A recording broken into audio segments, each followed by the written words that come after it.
ఇంకా కావాలి, ఇంకా ఇంకా కావాలి, మొత్తం నాకే కావాలి. ఇది నేటి మనుష్యుల ఆలోచన. మేధస్సు మరియు వినోదాన్ని మిళితం చేసే కౌన్ బనీగా కరోడ్పతి షోను చూసి అందరూ ఆనందిస్తారు. అంతేకాకుండా ఇది అంతర్జ్ఞానాన్ని పెంచుతుంది కూడా. అందరి సమాధానాలు సరైనవైనప్పుడు అందరూ చాలా సంతోషిస్తారు.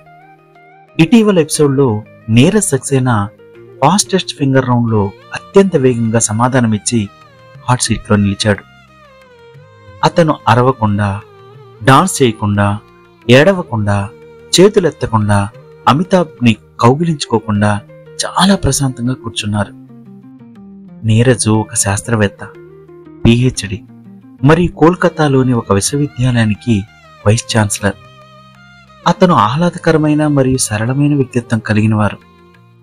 డాక్టర్ ఏపీజీతో కలిసి పనిచేయడం నా అదృష్టం అని చెప్పారు. నేను మొదట నా గురించే ఆలోచించేవాడిని.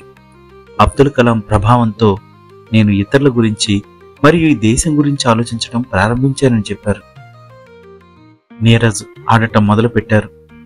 అతను ప్రేక్షకుల పోల్ను ఒకసారి ఉపయోగించాడు, కానీ అతను డబుల్ డిప్ లైఫ్ లైన్ కలిగి ఉన్నందున అతను దాన్ని మళ్లీ ఉపయోగించుకునే అవకాశం పొందాడు. అతను అన్ని ప్రశ్నలకు సులభంగా సమాధానం చెప్పాడు. అతని తెలివితేటలు అందరినీ ఆకట్టుకున్నాయి. అతను 3,20,000 రూపాయలు మరియు సమానమైన బోనస్ మొత్తాన్ని గెలుచుకున్నారు. ఆ తర్వాత విరామం లభించింది.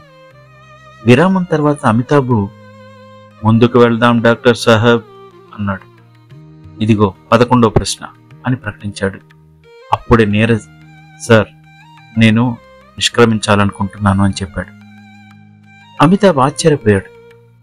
ఎవరైనా చాలా బాగా ఆడుతున్నారు, ఇంకా 3 లైఫ్ లైన్లు మిగిలిన్నాయి మరియు ₹1,00,00,000 గెలుచుకునే మంచి అవకాశం ఉన్నందున మీరు నిష్క్రమిస్తున్నారా?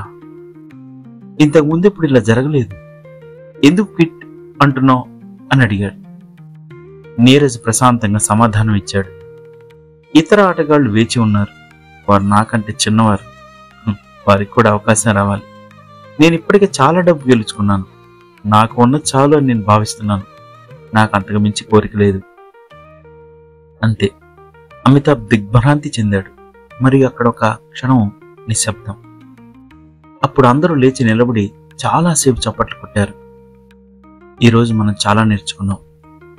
ఇలాంటి వ్యక్తిని చూడటం చాలా అరుదు అని అమితాబ్ అన్నారు. నిజం చెప్పాలంటే ఇతరులకు అవకాశం రావడం గురించి ఆలోచించే మరియు తమ వద్ద ఉన్నదానికంటే ఎక్కువ అని భావించే వ్యక్తిని నేను ఇదే మొదటిసారి చూడటం.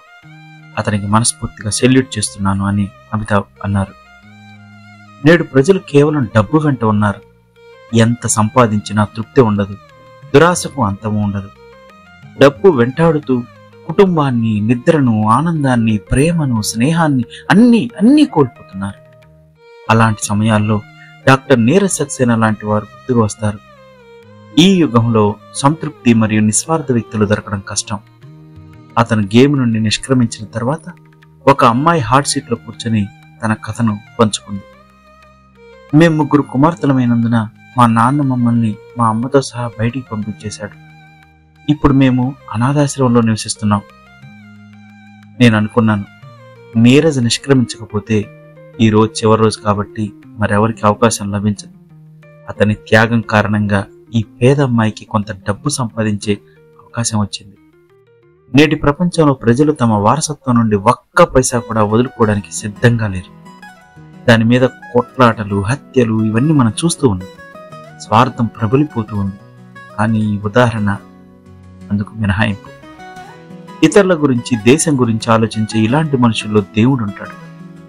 ఇలాంటి అరుదైన గొప్ప వ్యక్తి ఎందరికో స్ఫూర్తి ప్రదాత. మన అవసరాలు తీరినప్పుడు మనం ఆట ఆపి ఇతరులకు అవకాశం ఇవ్వాలి. స్వార్థాన్ని విడనాడి అందరూ సంతోషంగా ఉంటారు. ఇది మనందరం నేర్చుకున్న పాఠం. మనం ఎల్లప్పుడూ ఇలాంటి వ్యక్తులను గౌరవించాలి. అలాగే వారి గురించి నిజాయితీగా రాయడం మరియు అందరికీ షేర్ చేయడం సమాజం యొక్క అభివృద్ధికి ఎంతో అవసరం. సమర్పణ శ్రీ మురుమూరి శేషాచారి.